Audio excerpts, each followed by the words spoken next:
कि इंप्रेशन में लिख के छोड़ दिया गया एनीमिया है, पेशेंट को एनीमिया तो है, मैं आगे बात करूंगा अभी। जैसे लिखा नॉर्मोसाइटिक, नॉर्मोक्रोमिक, अभी मैं देखा रहा ये वर्ड टर्म सब मैं बोल रहा था, RBC, erythrocyte, are reduce, platelets adequate, ये सब चीज। और लास्ट में लिखा क्या, अनीमिया। ठीक है, तो अनीमिया तो लिख दिया, चलो हीमोग्लोबिन पे सीधा अनीमिया हम लोग बता देते।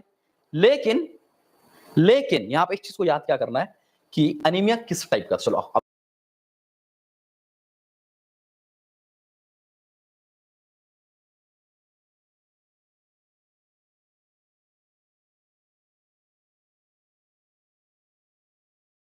देखते फटाफट इसकी रिपोर्ट की फंडिंग को लगाओ भाई, फंडिंग में आ जाओ, क्या क्या है गड़बड़ी। तो पहला चीज एनीमिया के लिए हम लोग क्या देखते थे, न्यूट्रोफिल, चलो यहां से, ठीक है, दिख रहा है साफ, क्लियर है, क्लियर है भाई, क्लियर लिख दो फटाफट, क्लियर है तो लिखो क्लियर, मैं तो सोचूंगा फिर। चलो अब हीमोग्लोबिन यहां पर देख लो 8.4 है, यानी कि घटा हुआ है, 8.4 है तो घटा हुआ, ठीक है। इस पे हम लोग रिपोर्ट पे एकदम एक एक करके देखना, ठीक है। अब एक रिपीट का आया तो मैं रिपीट कर दूंगा, इसको अब आप लोग जरा आराम से देखें एक बार, फिर हम उसको रिपीट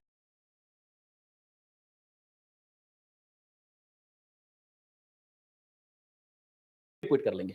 आपको शायद इसको करने के बाद वहां फिर रिपीट की जरूरत नहीं भी पड़ सकती है, तो आप बता देना। पहला 8.4 हीमोग्लोबिन है, हीमोग्लोबिन कम, पहला चीज। एचसीटी आ जाओ, एचसीटी या पीसीबी जो मैं देख रहा था, अभी बताओ यहां पर क्या आ गया। एचसीटी के बारे में बात करो 28.6, अगर रेंज देखो तो 28 कहीं ना कहीं कम हो गया, तो एचसीटी कम है, एचसीटी डिक्रीज कर गया। एमसीबी 101 है, एकदम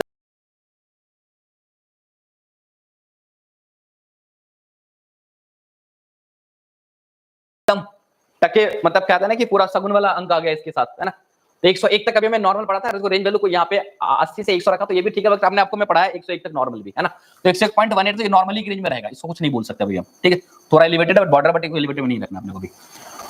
एमसीएच 29 लगभग नॉर्मल है। एमसीएचसी ये क्या है 29, अभी हो गया, घट गया। इससे पहला का जो केस मैं आपको बताया था, बेटा ध्यान से सुन लो सब, एक बार बड़ा ध्यान से सुनो, रिपीट करने की जरूरत है। इससे पहले वाले केस में हीमोग्लोबिन भी घटा हुआ था, एसिटी भी तो घटा ही हुआ था, लेकिन किधर गया, हाँ एमसीएच जो है, एमसीएचसी, हाँ एमसीएचसी जो था ये बढ़ा हुआ था, और इस केस में कि एमसीएचसी ये घटा हुआ है। तो हम लोग ऐसे केस कब देखने को मिलेगा, मैं सारा रिपोर्ट आपको यहाँ पे वहां पे दिखा रहा हूँ क्या क्या कंडीशन बन सकता है। और एक चीज और देखो, यहाँ पर एक चीज और देखो, आरडीडब्ल्यूसीवी और आरडीडब्ल्यूएसडी आ गया, तो आरडीडब्ल्यूसीवी जो है वो 14 आया है, लगभग नॉर्मल है, लगभग नॉर्मल है। और आरडीडब्ल्यूएसडी जो है वो आ गया 54, तो आरडीडब्ल्यूएसडी 54 आ गया, जो कि बढ़ा हुआ। तो अब यहां पर इस रिपोर्ट में फाइंडिंग क्या है, इस चीज को पहला कॉल करो।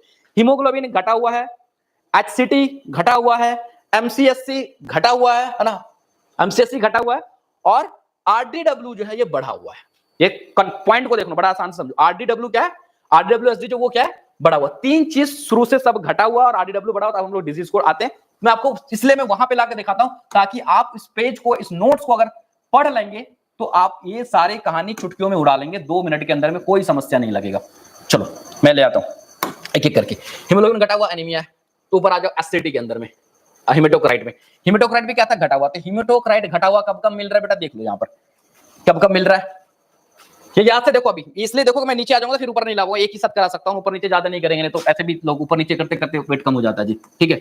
Anaemia due to iron, vitamin B12 और फॉलिक एसिड। मैं आपको भी सिर्फ याद दिला दे रहा हूं कि मैं जो डायग्नोस करने जा रहा हूं वो आयरन डेफिशिएंसी करूंगा, तो इसलिए ताकि आपको समझ में आ जाए इन चीजों पे। अभी आप हो सकता है सारे एस्पेक्ट पे हम लोग देखेंगे, मैं बार बार कह रहा हूं सारे एस्पेक्ट पे देखेंगे, है ना।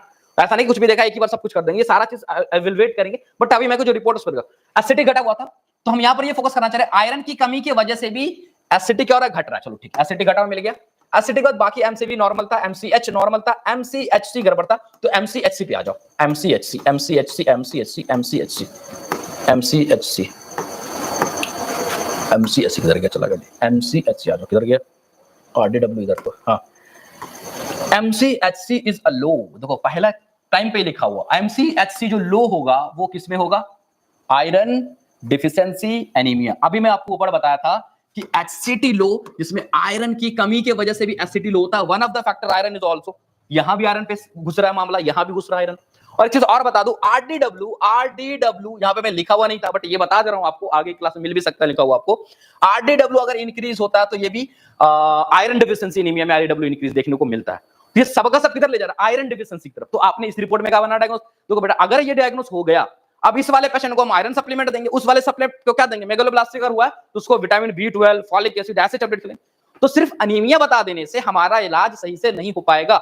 हमारा इलाज अच्छा हो, इफेक्टिव हो, तो हमें एक्चुअल डायग्नोसिस पे जाना पड़ेगा, और एक्चुअल डायग्नोसिस अगर आपको करना है तो इस ऐसे क्लासेस को आपको अपडेट रहना पड़ेगा, जिसको पढ़ना पड़ेगा, समझना पड़ेगा। अब ये बताओ